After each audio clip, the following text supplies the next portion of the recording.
शहर से बहुत दूर एक गांव था। उस गांव में एक बरगद का पेड़ था।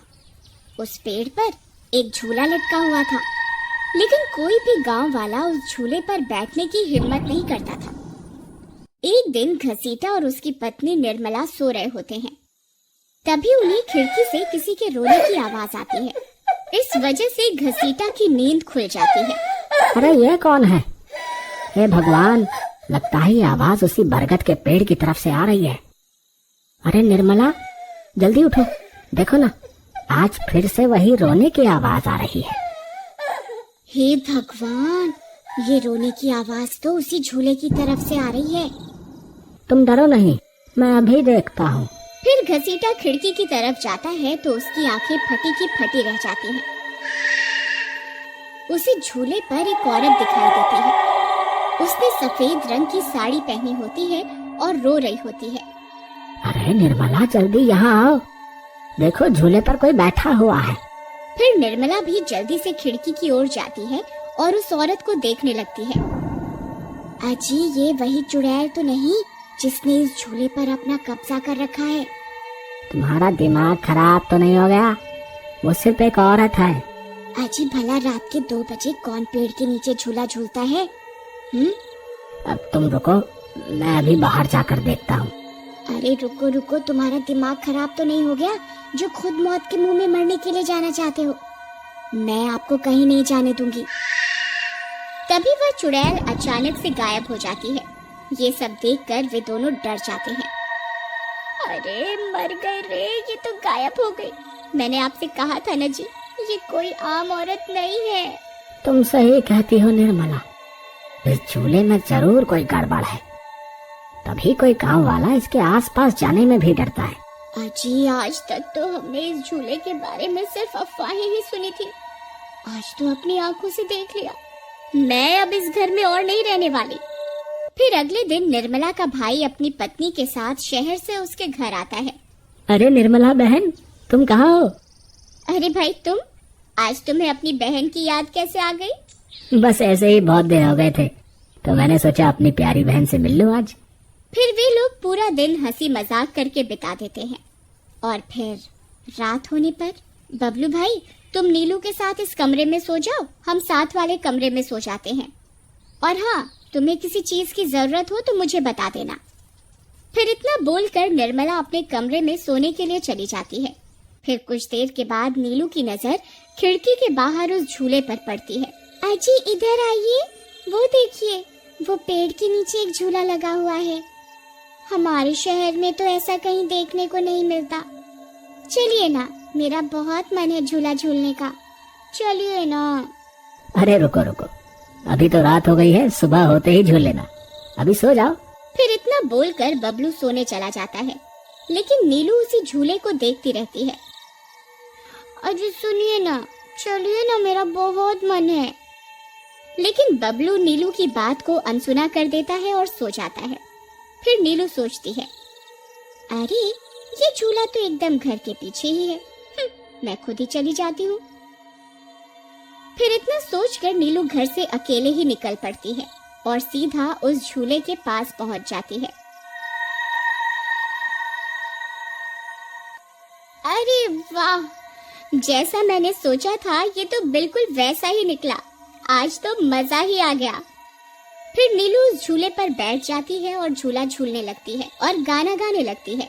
पंछी बनूं उड़ती फिरूं मस्त गगन में, आज मैं आजाद हूँ दुनिया के चमन में।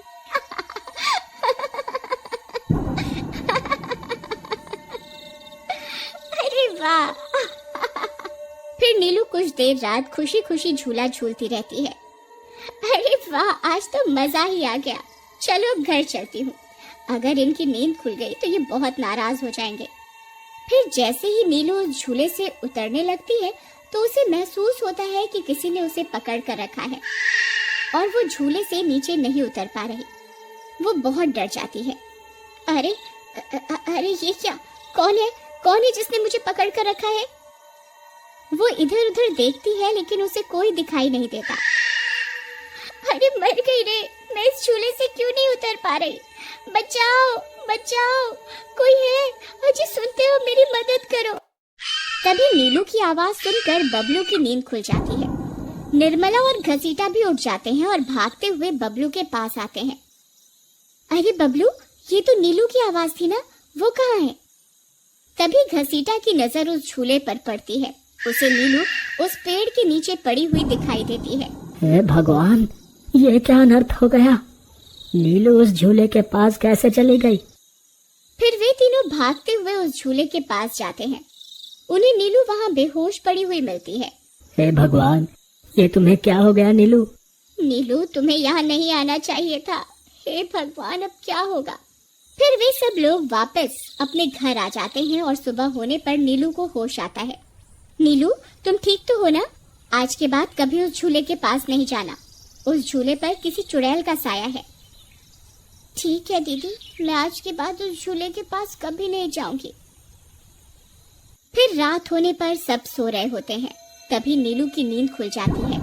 उसकी आंखें लाल हो जाती हैं और उसके पैर उल्टे हो जाते हैं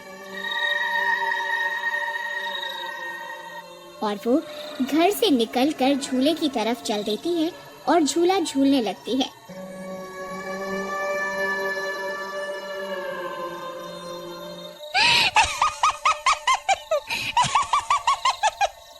उसकी हंसी सुनकर उन सब की नींद खुल जाती है।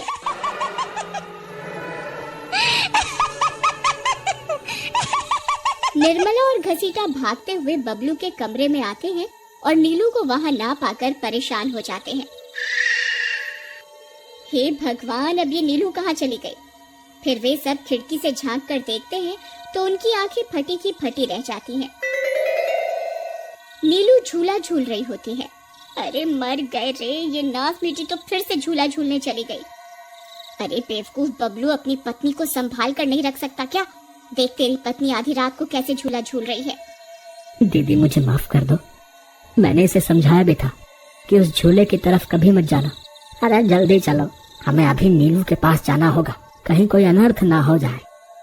फिर वे तीनों भागते हुए उस झूले के पास पहुंच जाते हैं। ए नास मीठी नीलू, चल जल्दी से इस झूले से नीचे उतर।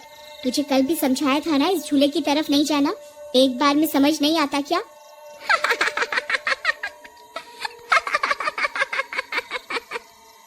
जरा इसके पैरों की तरफ तो देखो। अरे मर गए रे, ये तो चुड़ैल बन गई है। अरे मर गए रे, मेरी बीवी तो चुड़ैल बन गई। अब क्या होगा? अरे भागो रे भागो, सब अपनी जान बचाकर भागो। अरे मैं तो जीते जी विधवा बन गया। अरे मेरी बीवी तो चुड़ैल बन गई। फिर वे तीनों वहाँ से भाग जाते हैं। तभी उन्हें रास्ते में कुछ गांव वाले मिलते हैं। अरे घसीटा भाई, क्या हुआ? इतनी रात गए, कहाँ भागे जा रहे हो? अरे भाई, इसकी पत्नी नीलू शहर से आई थी और रात को वो बरगद के पेड़ के नीचे बंधे झूले पर झूला झूलने चली गई। अब उस चुड़ैल ने उसके शरीर पर अपना कब्जा कर लिया है। हे भगवान, ये क्या अनर्थ हो गया? चलो हम सब मिलकर अभी वहाँ चलते हैं। फिर वे सब गांव वाले मिलकर वहाँ पहुँच जाते हैं। नीलू अभी भी झूला झूल रही होती है। ए चुड़ैल, बस बहुत हो गया। तूने हम गांव वालों को बहुत परेशान किया है। तेरी वजह से कोई भी रात को इस रास्ते से गुजरने की हिम्मत नहीं करता था, लेकिन बस आज तेरा खेल खत्म करके ही रहेंगे। चलो भाइयों, आज इस चुड़ैल को जिंदा नहीं छोड़ना बता रहे हैं। भाइयों, हमें इस झूले को इस पेड़ से काट कर अलग करना होगा। फिर कुछ गांव वाले खंजर से झूले की रस्सी तोड़ देते हैं। झूला टूटते ही नीलू नीचे गिर जाती है और चुड़ैल गुस्से में नीलू के शरीर से बाहर निकल जाती है। हे गांव वालों, ये तुमने सही नहीं किया, अब तुम सब मरोगे। भाई जल्दी से इस झूले में आग लगा दो, हो सकता है इस झूले के जलने से ये चुड़ैल भी मर जाए। तभी एक गांव वाला उस झूले को आग के हवाले कर देता है। उस झूले में आग लगते ही वह चुड़ैल भी तड़पने लगती है और कुछ ही देर में वो भी जलने लगती है। मैं किसी को जिंदा नहीं छोड़ूंगी। अरे अरे मर गई रे। गाँव वालों, मैं तुम्हें जिंदा नहीं छोड़ूंगी। मैं वापस आऊंगी। फिर देखते ही देखते चुड़ैल जलकर राख हो जाती है और गांव वालों को उस भूतिया झूले से छुटकारा मिल जाता है।